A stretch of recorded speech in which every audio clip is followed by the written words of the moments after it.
What could be better? A farmhouse with an open fire, eh? I tell you what could be better. Put that out, that's no good. It's an open fire, you only get like 40% of the heat coming into the room. Dirty, dusty. Look at this on the old fireplace. No good. So what we're going to do, we're going to take this fireplace out. We're going to make a beautiful open fireplace. Line point it all. We're going to get a stove in. Get a lot more efficiency from the stoves. So first things first, we'll sweep the flue. Make sure it's nice and clean. We can't be putting our flue liner in here if there's any combustibles on the side of the flue. All bits of soot and stuff. I don't know when this was last swept out, but we'll sweep it first and then we'll start making a mess. So we've smashed off the old facade, taken all the stone off, cleaned that up. That's been acid washed, ready to go back in. So when we come to have a look at a stove job, a fireplace creation I should say, so you never really know exactly what you're going to get because there's so many different varieties of construction, different methods. It depends on how many fireplaces have been in the structure, in the building. So I think this was built in the 70s, this property. So we've got quite a modern construction, and there has been obviously the inset for the open fire. So luckily we've got clear pot flue, straight up, no problem getting the liner down. Very clean flue. So as we've broken it out, we've got the concrete lintel, we've got the supports, the block supports going up. So what we're going to do is we're going to wrap around some stone cladding, but to allow for the stove to fit in there with a 4-inch clearance around it, we're going to have to break out half of this pillar on both sides. That'll allow us the room to wrap the cladding around it. So we're just going to drill through, bust it out, and then as we're constructing the cladding, we just put some wall ties in there as we're cladding it up. And then with the back, because we couldn't see the back when we came to have a look at the job, so we didn't know what was the construction materials were. So because that backs onto the dividing wall, the supporting wall, all we can do is render it. So we're going to have a cladding wall with a rendered back, and then we're going to put a nice stone, a small stone lintel in, stone it above, and then a beautiful oak beam, and this will just be plastered into there just to blend it all in. So we'll come back, we'll do a little update in a bit. Right, so at the end of day one now, so we've broken out half the 4-inch blocks, so that's giving us enough room for us to get our stone returns in and leave enough clearance at the side of our stove, because we need like an air gap around the back of the stove. And then what we've done, we've had a bit tidy up, levelled off the half, taken off the old half. That's been acid washed, so it's going to be a lot cleaner when it goes back in. And completely forgot. So when you, if you ever do any work on your fireplaces, or a fireplace I should say, always use an acro prop. That just supports everything. There's enough support here because this is the concrete reinforced lintel. So I have no worries that's going to fail. But because we've reduced the plinth width by half, we just put the acro in. So tomorrow when we build up our stone returns, that's going to be supporting that as well. So then we can take the acro out. Don't be using your that old rotten worm-eaten bit of 4x2 that's been propping the fence up for years. Go to Hire Centre, get yourself an acro prop. You can pick up cheap online as well. It's just a lot safer. So yeah, so we've tubed everything out ready for tomorrow. We've acid washed all the stone. That's nice and clean, ready to go on. So we're going to go and find some stone now to match it for the rest of the stone that we need for the job. What else have we done? So, oh yeah, so as I mentioned before, there's no stone at the back, so we can't stone face the back because that'll encroach on our flue space. We're not going to get the flue up. So we've got given it one coat of SBR. That'll be going off nicely tonight, so we can get our scratch coat render on it tomorrow. We've given it a little bit of a man's clean as well, so I'm sure when the customer comes in, she'll be pulling her hair out but it'll do for us.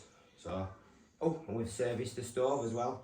We've give it a rub down, got rid of all the rusty bits, new fire rope. What else have we done? Just give it a good clean. So tomorrow that's going to be getting sprayed up, and then putting it back together so it'll look as good as new tomorrow. So right, Sydney at morning. Join us again. We've got a little bit of stone up, so the returns have started going in. We're building them up. So it's we're just using the stone that was from the original fireplace, and then we've sourced some other stone, acid washed that, so it's all nice and clean. So when we're putting the stone in, it's important to put headers and stretchers to break those joints. So that's your header going across the wall end, if you will, across the column, and then your stretchers will stretch down into the wall. That adds its stiffness and rigidity. So then what we've done is we've built it up in regular intervals. We've tied the stonework into the existing block work using frame ties, just screwed them in. That just keeps everything stiff, nothing's going to be wiggling anywhere then. So if you could decide to do like some stonework yourself at home, I find it a lot easier to mark the centre of my chimney breast, and I can use that as a datum line to measure everything else off. So reflect that on the ground, and then I can measure out from that, make sure everything's square, everything's plumb. Because when your wife sat down there, she might not notice something not being level or square, but when your uncle comes round, who's the builder, he'll sit there like, why ain't that level? Why ain't that square? But if you put your datum lines in, and I've also done the same for the returns, so I've marked a line there on each of my returns, so you'll find it a lot easier to get all your stonework up, or your brickwork, or whatever kind of cladding you decide to make your fireplace out of. And the same on the back as well. So I've come perpendicular with my straight edge there, come perpendicular down, and then I've marked on the wall with a Sharpie my plumb lines there. It's a lot easier than trying to get in with your level on every single course. Plus, because we're using Yorkshire Point, you've got a slight, well, we've dressed them off there. I'll see if I can find talking about. So on the Yorkshire Point, you've got your block work with your Harris's there, but you've got a proud face, so it's quite difficult to get you've got like potentially a ½ inch difference in your plumb line there. So if you mark it on the wall, you can eye it in with each of your coin stones that go in, and you can just square everything off that. You know that everything's square then, and it looks right. So the mix we're just using a 5-to-1 mix. We've used quite a weaker mix, because the heat that's generated from the stove with the cement base, even though we're line pointing it with the constructional mortars, cement based, so we've used a weaker lime mix, so there's not much cracking and giving in that mortar. If we were to use a strong mix, there'd be cracks forming. It won't be wiggling anywhere, but you want a solid bed on your mortar. So we shall keep going. We'll come back when all the stonework's up. We're getting a lintel in, and we're ready for getting hearth in. Yeah, the grand fireplace. We can't remember what we've done since the last time you saw us. I think, actually we're up to here, weren't we? Just put the frame ties in. So we walled it all up. And I don't know if you can remember, there was an existing concrete lintel there. So what we've done is we've faced it up to the concrete lintel with a stone lintel, and this carries this top course of stone. So the original fireplace was a little bit proud of the chimney breast. So what we've done is we've changed the design, and we've made the columns plumb with the chimney breast. So then on top of this course of stone, then we can sit an oak lintel on there. So give you a 6 inch by 6 inch oak lintel, and get your big bolage in on top of that. So what we've done is this morning, first thing, we've got our scratch coat of render on, and we've just scratch coat. Well, we just rendered on top of the stone, nice and plumb. So nice and plumb with the rest of the chimney breast. So what we're going to do on here is our 6-inch lintel is going to be sat on top of the stone, dowelled in, but we'll show you how we do that next week.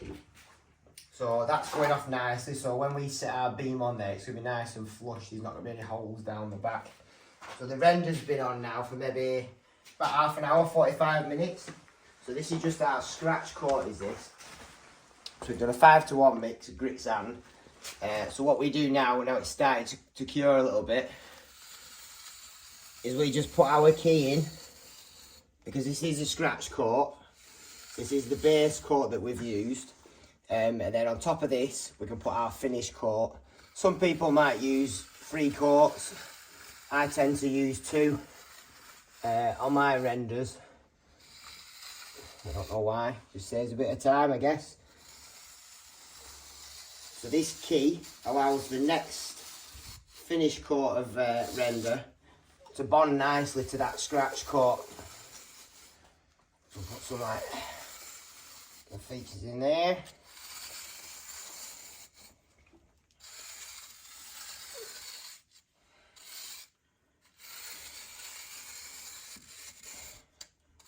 Just like that.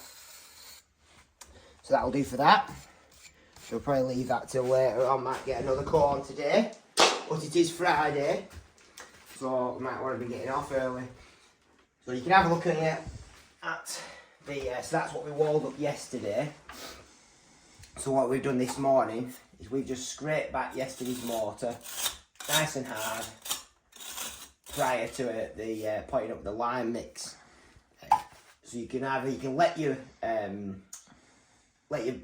constructional mix, you can let that go off and cure completely. But because we're using lime, lime wants to go off as slow as possible.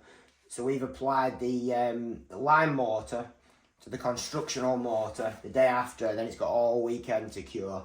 And what we'll do is we'll come back on Monday and we'll scratch that off, brush it up, and you can see the finished article then. So lime, and this is a proper lime mortar, is this? Is no, I know you rapscallion builders, you might put a little dash of cement in it, but this is just a lime mix of this. So we've used 3 medium sand, sorry, telling you a lie then, we've used 2 medium grade sand, 1 granite dust, 1 NHL3. So when we polish that up, all that granite dust will be shining through in the mortar, and it'll complement the different colours in the walling stone that we've used. So these I've got quite a few videos on my channel about lime mortar. There's so many on YouTube. Have a look at them all if you want to use lime, because you get a beautiful contrast between the stone and the mortar. Have a look at some videos. You don't have to use mine, but this is just the way we do it. So I'm not gonna go in depth into the application of lime mortar. So we've soaked our joints. So these have been soaked about half an hour now. But because we've used constructional mortar yesterday, this will allow it to cure even slower. If you want it to go off as slow as possible. So what we'll do is we'll just point this little bit up here for you so you can see how we put it on. So when we're applying the mortar, we're using both sides of the trowel to press it real deep into that joint. And don't be worried about getting snots on your face, because when this mortar cures and we come to scraping it off, those snots will scrape off the face of the stone, and we'll be left with a nice clean irises on our stone. So this is the little bit of the wall that's going to be visible underneath the oak beam. So the eye will be drawn to this section of wall. So we'll make a nice tidy job of this. Point up our perps there. Use both sides, press it in, compact it right into that joint, like so.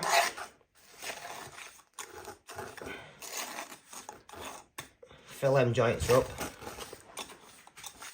So we want this mortar to protrude just over the iris of our stone. little bit more mortar in there. And just smooth it off, make sure there's no hollow spots in it. A little bit more in there. And that along. We can get onto our perch now. Same again, you both sides of the trowel. Pull them snots back in. So we want those joints to be nice and flush for a nice flat texture to our finished mortar.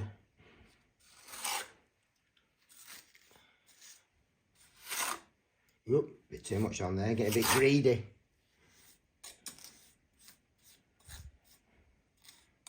Just press that back in.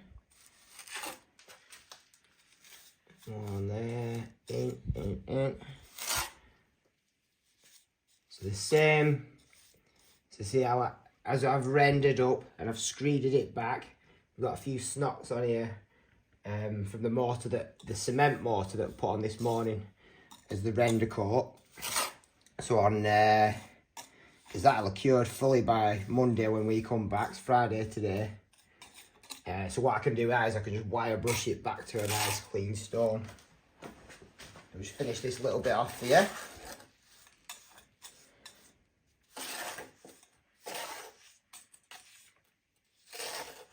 So when we were putting that stone lintel on,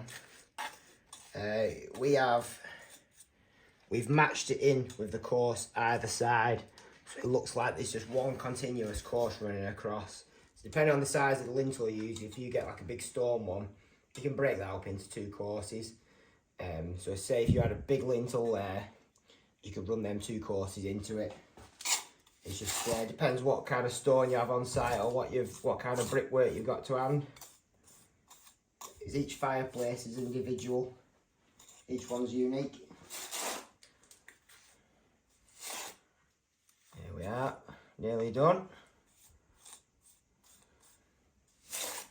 A little bit more in there. So we've raked these cement joints out, these constructional joints. So we've raked them out just a little bit shallower than twice the depth, because this lime mortar is any deeper than an inch, it really retards the cure of the mortar, because we want to scrape it off on Monday. We've made the cement joints a little bit more shallow, just to ever so slightly speed up that cure. So what we'll do is we'll carry on pointing up, and then we'll come back when we put the hearth in. Back on the fireplace installation. So over the weekend we got the top coat of render on. That was all wood floated up, so we've got a nice flat background to the inset. We scraped off the line pointing and dressed it. That looks incredible, does that? I'm really impressed with how it's turned out. So the line has gone down, and because we've got a 7-inch clay pot flue, we can't get the angle to bend around the flexes. So